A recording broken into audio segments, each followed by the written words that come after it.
Welcome back to another Dadvocate video. What's that, Cora? You want them to like the video already? Oh, you also wanted me to tell them that YouTube memberships and Patreon memberships come with early access to videos and members-only lives? What can I say? She's a smart cat. One thing Cora and I have noticed is that women are getting a lot pickier, aren't they? I mean, you can't escape it. It's the bar is in hell here. It's men ain't shit here. We've got ick lists. Have you seen the ick lists? Men can't ride bikes. They can't order girly drinks. They can't swim funny. They can't bowl funny. Every day online, it seems, I am warned as a woman that some tiny, superficial, almost meaningless trait is actually a deadly quality in a man that I need to avoid at all costs. And I get having high standards. I get having strong boundaries. I think that people are allowed to have as high of standards for their own dating preferences as they want. I'm not telling you that you can't say that you need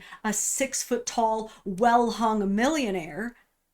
I will say you might be culling your dating market herd expeditiously. I do fear that a lot of these new standards, requirements, or ick lists are just things that are causing us to destroy our own dating pool. There are definitely very fair standards, like refusing to date a guy who doesn't have a job, or refusing to date a girl who can't drive. I can understand not wanting to date a guy if he's obsessed with sports, if you hate sports. I can understand not wanting to date a woman who is obsessed with going out partying if you're a total introvert. But how many good men are we throwing right in the garbage over arbitrary bullshit that we heard from women online?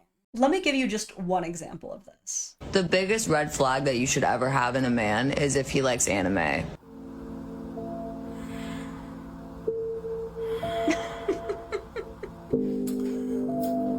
Anime as the biggest red flag.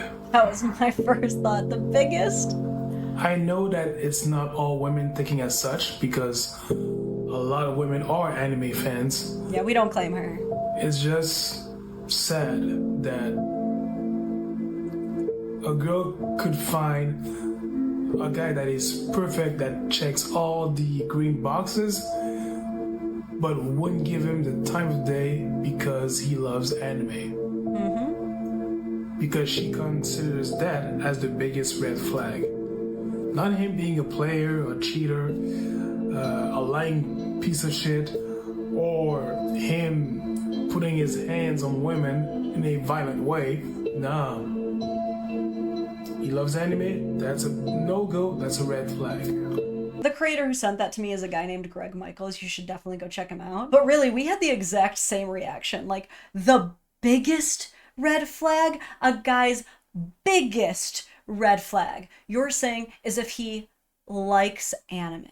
Some women out there, they truly have no sense of self-preservation whatsoever. To me, either I'm reading way too into this or I'm just good at pattern recognition, but she strikes me as the kind of person who learned very early on in life, probably because there was really no sense of urgency for her to do anything else, that being popular, being socially accepted is the number one most important thing above all else. Above ensuring that a man has emotional stability, can control his temper and attitude even during hard times, is friendly and humble and takes care of others. No, her number one priority is making sure that she is not seen with some weeb. Like, I'm sorry, but that's all it really comes down to, is that she was conditioned to believe that anybody who watches anime is a nerd, an outcast, someone you just don't want to be seen with. She never grew out of that need to have these cliques and to attempt to be the queen bee of the cool girls. This is a person who established an us versus them at a very early age and is probably just never going to change. I can tell you this is certainly a person who has never actually gotten to know someone who likes anime. Or she's just universally recognized as such a judgmental person that the people in her life who do like anime would never talk to her about it. Because the only reason that anime used to be seen as nerdy or weird back in the day is because it wasn't widely circulated. It wasn't viral, it wasn't super popular, and so people just didn't really understand it. Let's be honest, America was also really mad at Japan for a while. We know now that watching cartoons as adults is perfectly fine, and if we would have known it back then, we wouldn't have completely outcast those people. The only reason those people were outcast was because of people like the person who made this video, not because there's anything actually wrong with anime. Let's take a pretty well-known anime like Pokemon, for example. Talk about a show and a game that has united generations. People are already playing Pokemon with their kids. Where is the red flag there? You want to know something else funny? I bet you every gym crush she has ever had has Dragon Ball Z music on their playlist while they're lifting. Now, because of some cultural differences, I can see how some people see anime as maybe being like more perverted than typical American cartoons. Fan service is a thing, but getting on a high horse about it and pretending like American culture is so much more morally superior and above that is delusional. Like, come on, we can be gross too. But more importantly, there is so much more to anime than that. There is probably an anime for every single interest out there in the world. You like to cook, there's an anime for that. You like farming, there's an anime for that. Fashion, anime. Like, really think about this. You have decided that the most dangerous and harmful quality that a man could possibly exhibit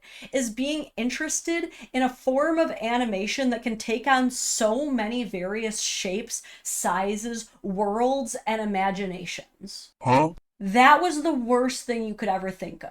And you might be thinking, well, when you phrase it like that, it doesn't sound so bad. Guess what? Because it's never been bad. What I described is what anime has always been. It's just so short-sighted and reductionist to automatically assume that anyone who likes anime must be nerdy or antisocial or childish. Hayao Miyazaki's work, for example, is not only stunningly gorgeous with some of the most well-written characters you will ever see, but his work also focuses on compassion, community, resilience, and how our place in nature will be remembered. The reason so many athletes love the story of Naruto, for example, is because it focuses a lot on the bonds between rivals and teammates, as well as things like forgiveness. One Piece is an amazing anime about pirates, which a lot of people treasure for all of their themes of loyalty, friendship, sacrifice. The art's cool, the storylines are great, but guess what? Anime is also good for the economy. Remember the Turkey-Syria earthquakes in 2023? Pokemon donated $5 million to restoration efforts. The creator of One Piece, Oda, also donated $8 million to relief efforts. Anime conventions have raised millions of dollars for hospitals and research as well. Yeah, I'm sorry, but my final response is that if you're gonna call a guy a red flag just for watching anime, that says way more about you than him. Saying it's the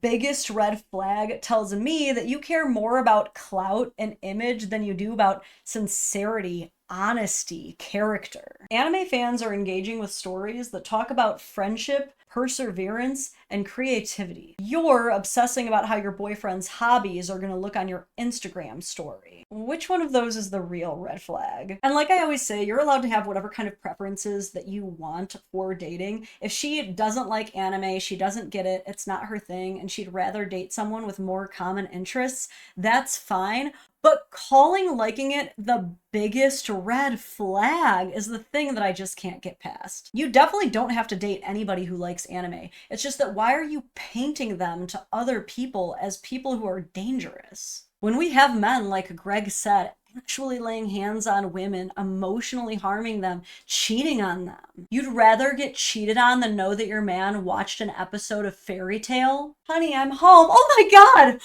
Oh, thank God, that's just another woman in our bed. I thought you were reading Inuyasha.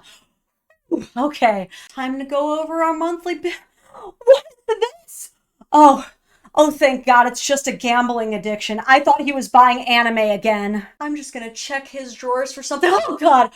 Oh, thank God, it's just a crack pipe. I thought it was manga. Do you hear how crazy that sounds? And again, like, maybe this is a good thing. I'm glad that she is letting this all be known so that people who like anime and are good men can just avoid that situation. But I do want to pose the question, because I have my own theories.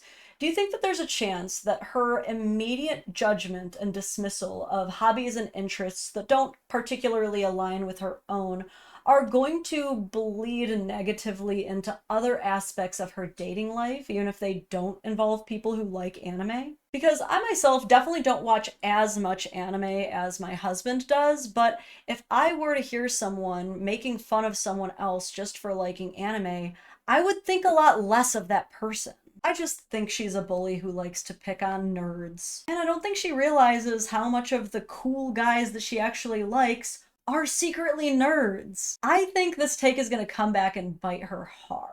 But what do you guys think? Do you think there's any truth to there being red flags behind people who really like anime? How would you feel if one of your friends or someone you knew had this opinion?